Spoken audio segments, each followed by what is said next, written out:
गांव में रोशन नाम का एक गरीब किसान रहता था। उसकी 15 साल की एक बेटी थी जिसका नाम था कोमल। रोशन की पत्नी कोमल को जन्म देते ही चल बसी थी। अब कोमल का लालन पालन अकेले रोशन ही कर रहा था और रोशन ने अपनी बेटी कोमल को बहुत ही दुलार प्यार से पाला था। पूरे दिन रोशन खेतों में काम करता और फिर घर आकर वो खाना पकाता था।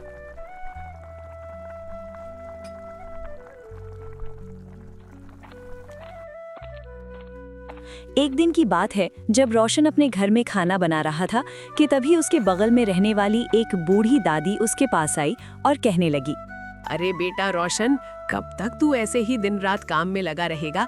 अब तो तेरी बिटिया भी बड़ी हो गई है। तू खाना इससे बनवाया करना, ऐसे तुझे आराम भी मिलेगा और तेरी बिटिया को घर का काम भी करना आ जाएगा। दादी, मेरी एक ही बिटिया है और मैं उसे माँ का प्यार तो नहीं दे पाया, लेकिन ध्यान रखता हूं कि उसे पिता का प्यार दे सकूं। मैं अपनी बेटी को अच्छी शिक्षा देना चाहता हूं और मेरी बेटी मंत्री की बेटी के साथ पढ़ने लगी है और इसके बदले में मैंने मास्टर जी को अपना एक पूरा खेत दे दिया है। महल के सिवा गांव में और कोई भी तो शिक्षित होना चाहिए, इसीलिए मैं अपनी बेटी से कोई काम नहीं कराता ताकि उसका सारा ध्यान अपनी पढ़ाई पर रहे। अरे रोशन, ये क्या बात हुई? शिक्षा से किसी का भला हुआ है क्या आज तक? लड़की को सही समय पर घर का कामकाज सिखा देना चाहिए, नहीं तो कल को वो अगले घर जाकर तुमको ही गालियां सुनवाएगी कि पिता ने कुछ भी नहीं सिखाया। उसमें अभी बहुत समय है दादी, आप चिंता ना करें, मेरी बिटिया एक दिन मेरा नाम रोशन करेगी। वो बूढ़ी दादी आए दिन खरी खोटी सुनाती रहती थी, लेकिन रोशन हमेशा उसका मुंह बंद कर देता। एक दिन की बात है, कोमल ने अपने पिता से कहा,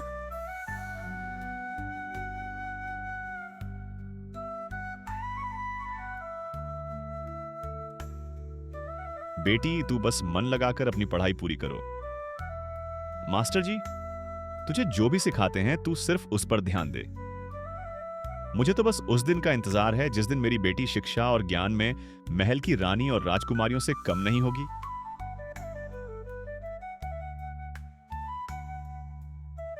अच्छा बेटी, अब मुझे देरी हो रही है, तेरा खाना मैंने बना दिया है, समय पर खा लेना और तेरे दोस्त गोलू का खाना भी बना दिया है।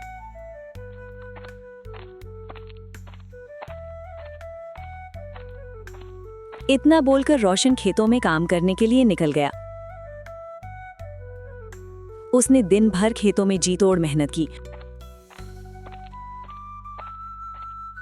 और फिर शाम के समय जब वो अपने घर वापस आ रहा था कि अचानक रास्ते में एक सांप आ गया, लेकिन रोशन को वो दिखाई न दिया और अनजाने में रोशन ने उसके ऊपर पांव रख दिया।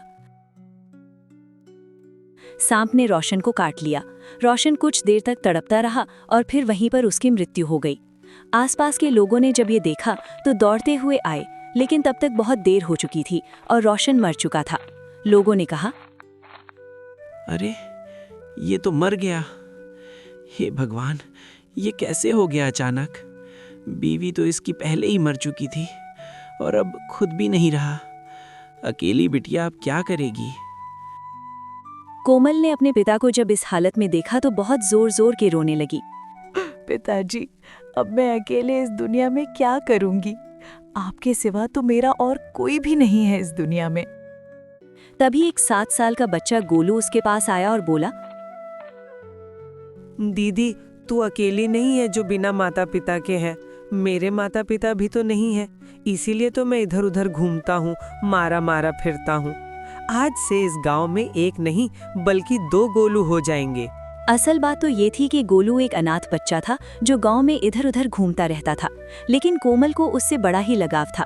वो हमेशा गोलू को खाना खिलाती और उसे प्यार करती। कोमल ने उस छोटे बच्चे का हाथ कसकर पकड़ लिया और कहने लगी,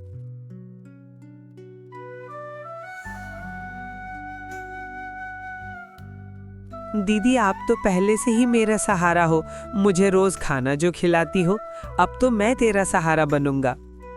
गांव के लोगों ने रोशन का अंतिम संस्कार कर दिया, परंतु अब गांव वालों को ये चिंता खाई जा रही थी कि रोशन की अकेली लड़की कोमल का क्या होगा। और इस बात पर विचार करने के लिए गांव वालों ने एक पंचायत की और उसमें सरपंच कहने लगा, भाइयों, रोशन हमारे भाई जैसा था, अब हमें कोमल को सहारा देना होगा। सहारा तो लड़कियां देती हैं अपने परिवार को, परंतु ये कोमल है, किसी को सहारा क्या देगी, उल्टा बोझ ही बनेगी। मैं तो पहले ही इसके पिता से कहती थी कि अपनी बेटी को घर का कामकाज सिखा दे, परंतु उसने मेरी एक बात न सुनी। अब बस एक ही रास्ता बचा है, कोमल का विवाह कर दिया जाए।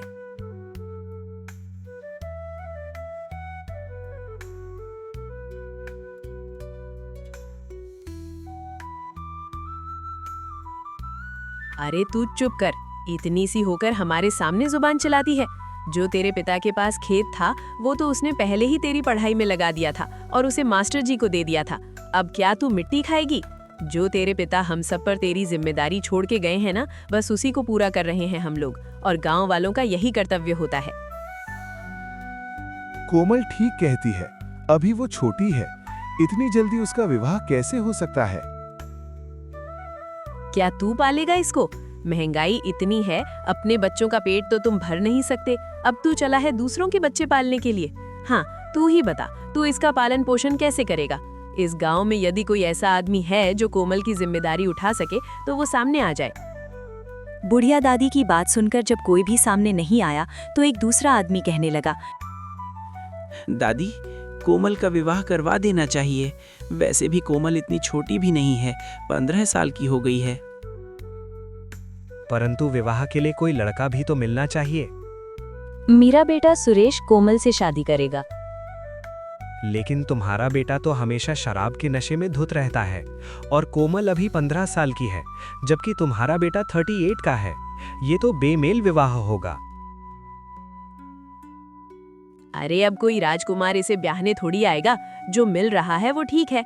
विवाह के बाद सुरेश अपनी जिम्मेदारियों को जरूर समझेगा और नशा करना भी छोड़ देगा, सब कुछ ठीक हो जाएगा।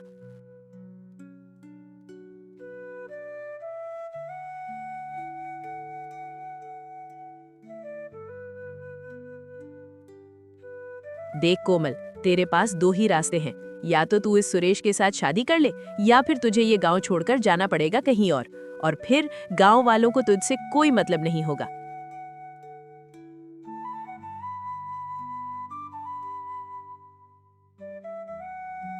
कोमल का ये बोलना था कि गांव के सभी लोगों ने अपने मुंह पर हाथ रख लिया। दादी, लड़की गांव छोड़कर कहाँ भटकेगी? रोक लो उसे। जाने दो इसे, जब एक दिन बिना घर के रहेगी ना तो फिर इसे अपना गांव याद आ जाएगा। ये कहाँ जाएगी भला? कल सवेरे तक लौटकर वापस आ जाएगी और सुरेश से विवाह करने के लिए तैयार भी हो जाएगी। मैं देखती हूँ इसके पिता के सपने कैसे पूरे होते हैं। अब जाओ सब यहाँ से, अपने अपने घर जाकर बैठो और 2 लोग जाकर कोमल को गांव के बाहर करो। इसके बाद गांव वालों ने कोमल को गांव से बाहर निकाल दिया। तभी गोलू दौड़कर कोमल के पास आ गया।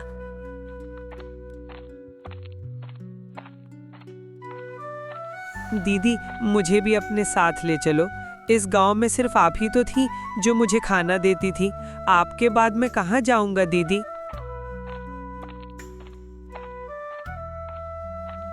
कोमल ने गोलू का हाथ पकड़ा और चल दी। अभी वो कुछ ही दूर चली थी कि तेज बारिश होने लगी और बिजली कड़कने लगी। गोलू को चमकती हुई बिजली से बहुत ज्यादा डर लग रहा था। दीदी, मुझे बहुत ही डर लग रहा है। ये बारिश कब बंद होगी?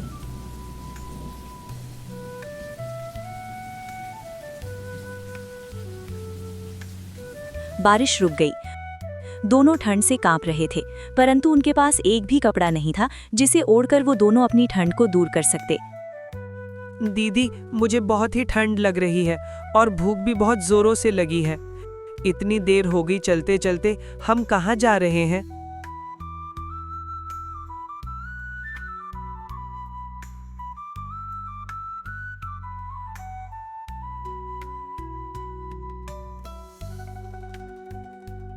रात बहुत ही गहरी हो गई थी, लेकिन कोमल को कोई भी जगह नहीं मिली।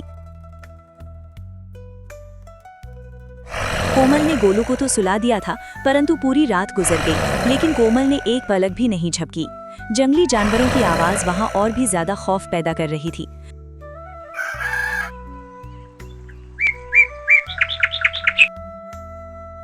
सुबह होते ही वहां से राजा की सवारी गुजरी। राजा अपने मंत्रियों के साथ जा रहा था। कोमल और गोलू को वहां पर देखकर राजा रुक गया। तुम दोनों यहाँ पर क्यों बैठी हो? उठो और अपने अपने घर जाओ। राजा की बात सुनकर कोमल का चेहरा मुरझा गया तो राजा ने पूछा, तुम ऐसे रो क्यों रही हो? जो भी बात है हमें बताओ। मैं यहाँ का राजा हूँ, मैं तुम्हारी सहायता जरूर करूंगा।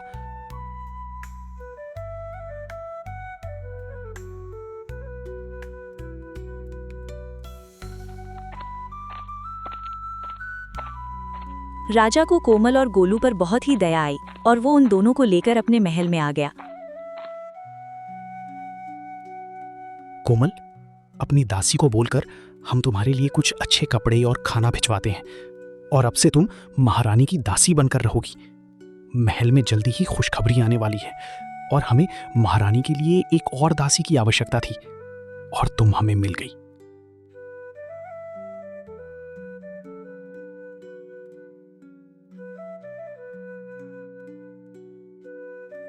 मैं इस राज्य का राजा हूं, ये तो मेरा कर्तव्य है। कोमल कई दिनों तक महल में रही। अब राजा ने कोमल को रानी के कक्ष की सफाई का काम भी सौंप दिया था। कोमल, क्या सफाई के अलावा तुम कुछ और भी कर सकती हो?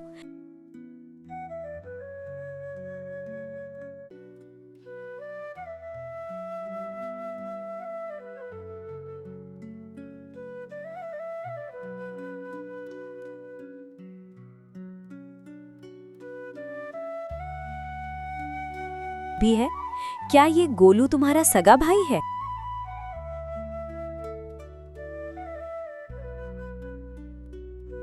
बहुत ही अपना सा लगता है, बहुत प्यारा है ना वो?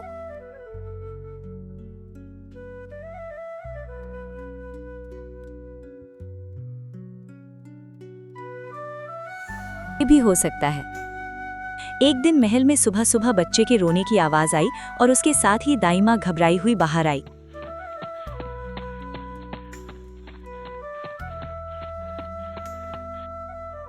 महाराज, आज हम इस बच्चे को नहीं बचा पाएंगे।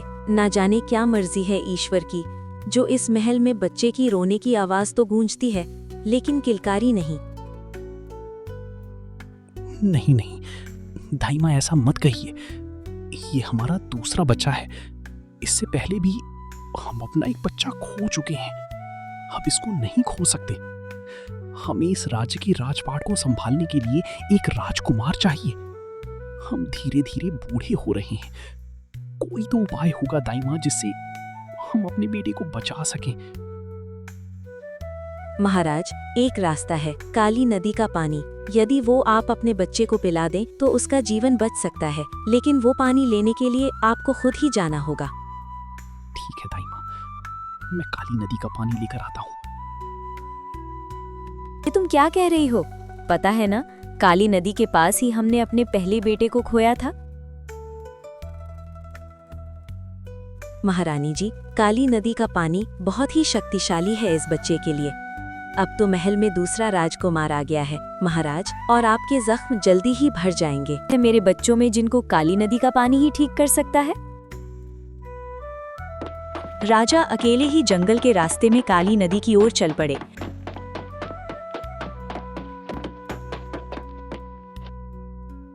वो जैसे ही नदी के पानी को मटके में भरने लगे तो नदी का पानी सूख गया। अरे इस नदी का पानी तो सूख गया। अब मैं अपने बेटे के लिए काली नदी का पानी कैसे लेकर जाऊंगा? कोई तो रास्ता होगा जिससे नदी मुझे पानी दे दी। मुझे जल्दी ही कुछ करना होगा। ये लड़की की चीखने की आवाज कहां से आ रही है? ऐसे घने जंगल में अकेली लड़की किसी मुसीबत में ना हो, मुझे देखना होगा। लेकिन वहां महल में मेरा पुत्र आखिरी सांसें ले रहा है। समय से पहले मुझे महल में लौटना भी है। अगर देर हो गई तो मेरे बेटे को बचाना मुश्किल हो जाएगा। लेकिन ये लड़की, ये भी तो मेरी प्रजा है। इसकी रक्षा करना भी मेरा कर्तव्य है। मुझे जाकर देखना होगा।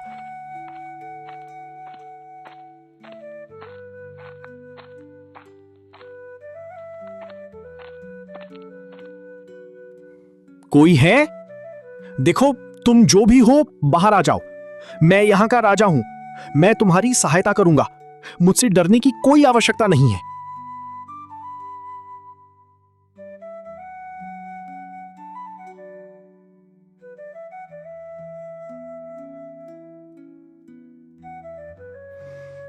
अच्छा, तो छुपकर तुम हमारी बातें सुन रही थी।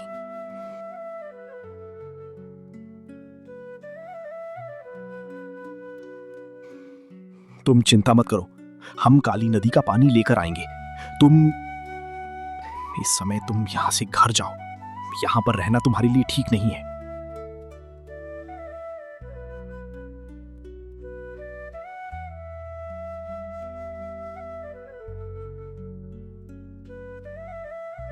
अपनी तारीफ हम महल में आकर भी सुन सकते हैं। इस समय तुम यहां से जाओ।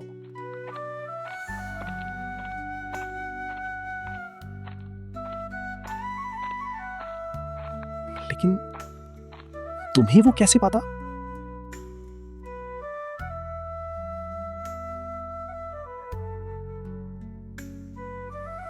महारानी बता रही थी कि तुमने बहुत सी किताबें पढ़ी हैं, लेकिन इसका मतलब ये नहीं कि तुम मुझे मेरे रास्ते से भटका दोगी।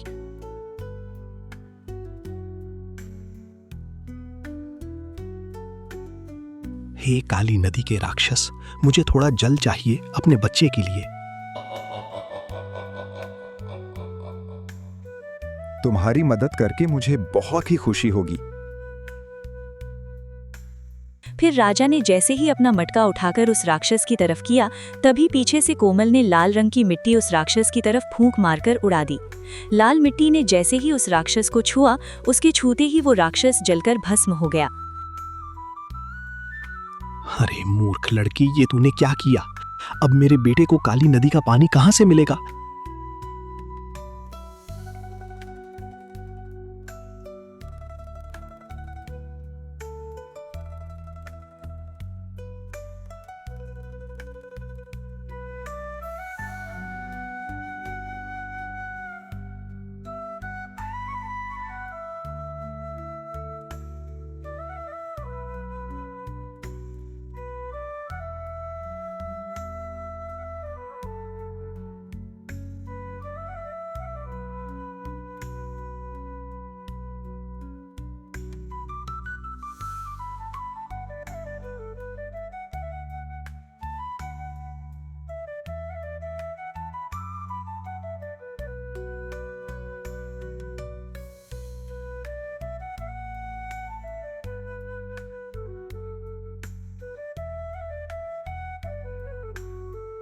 कोमल, तुमने मेरे बेटे को बचा लिया। मैं तुम्हारा शुक्रगुजार हूं।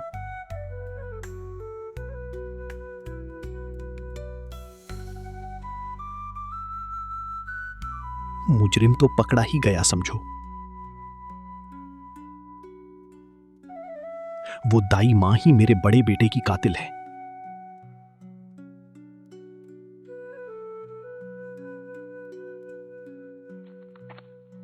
फिर कोमल और राजा महल की तरफ चल दिए।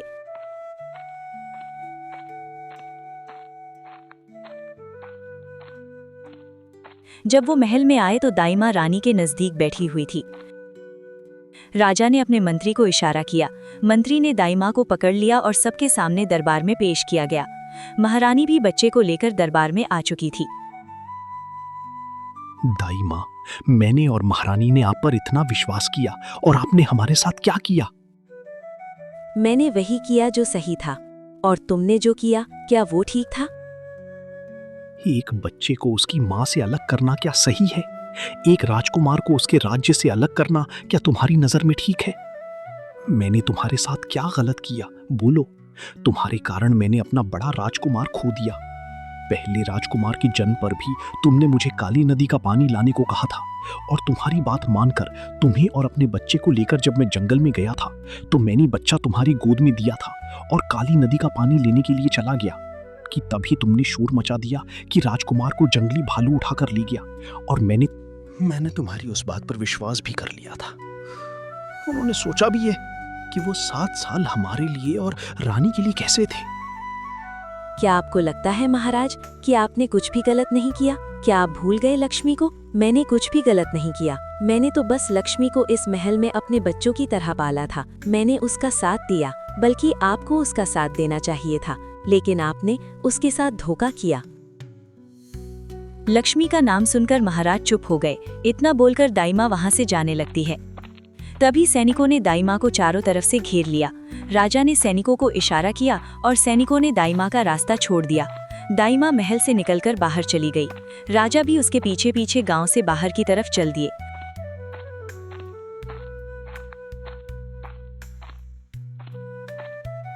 और फिर राजा एक झोपड़ी के बाहर जाकर आवाज लगाने लगे। कोई है अंदर?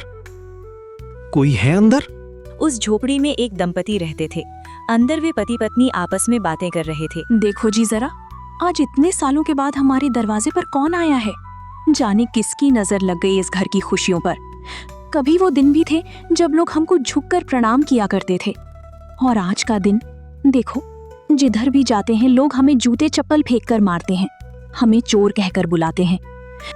चिंता मत करो, मैं जाकर देखता हूँ कौन है।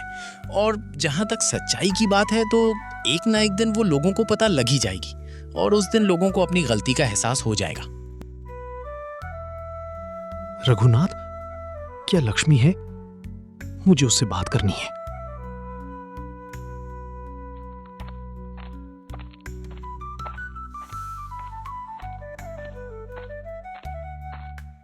तुम यहाँ पर इतने सालों बाद क्या लेने के लिए आए हो? मैंने तो पहले ही अपना सब कुछ तुम्हें दे दिया है।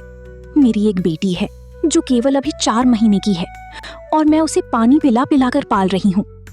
मेरे पति रात दिन मेहनत करते हैं, पर उनको कोई 4 पैसे भी नहीं देता। 2 रोटी फेंक कर देते हैं, वही रूखी सूखी हम पानी में भिगोकर खा लेते हैं। हर कोई हमें चोर कहता है। लक्ष्मी, तुम्हारी बेटी दूध की जगह पर पानी पी रही है, उसका जिम्मेदार मैं हूं। अगर उस दिन मैंने तुम पर चोरी का आरोप लगाकर तुम्हें महल से बाहर नहीं निकाला होता, तो आज मैं इतने दुख में नहीं होता। ये सब मेरे ही कर्मों की सजा है। सच बोलूं तो समय ने मुझे सजा दे दी है।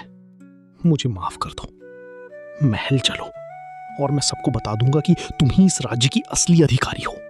ये तुम्हारे पिता का सिंहासन है। तुम्हारे पिता यानी मेरे मामा ने मुझे इतने प्यार से पाला, लेकिन मेरे मन में उनकी राजगद्दी का लालच आ गया और मैंने उनकी हत्या करवा दी। मेरा मन पश्चाताप की अग्नि में जलने लगा।